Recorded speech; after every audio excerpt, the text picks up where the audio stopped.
দুনিয়ার আগুন নিবাইতে গেলে পানির প্রয়োজন দাদারা। আর যার গরম লাগে ঠান্ডার কাছে যায়, যার ঠান্ডা লাগে গরমের কাছে যায় দাদারে।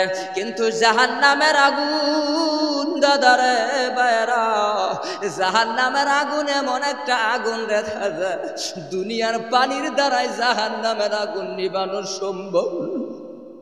নবী বলেন, মায়ার নবী বলেন, সাহাবারা শুনে নাও, এই সাহাবা জিন্দেগির ভিতরে কেমন আমল ছিলেন জানেননি? কেমন আমল ছিলেন সেই দিকে আমি যাব না, আমি আর একটা আলোচনা অন্য দিকে আলোচনা করব রে দাদা। সাহাবা কেরামের জীবনী একটা আমি আপনাদের সম্মুখে তুলে ধরব। কিন্তু দাদা গো, জাহান্নামের আগুন নিভানোর জন্য একটাই পদ্ধতি অবলম্বন করতে হবে।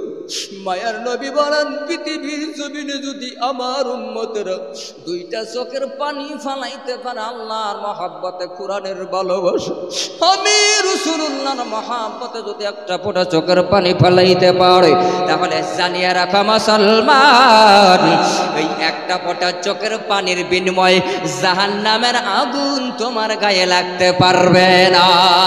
জোরে কন্যা সুবহানাল্লাহ। জাহান্নামের আগুনকে দুনিয়ার পানি দিয়ে নেবানো সম্ভব? কথা বলেন, সম্ভব? জীবনেও সম্ভব না। জাহান্নামের পানি আগুন নিবাইতে হলে চোখের পানি লাগবে, চোখের পানির প্রয়োজন।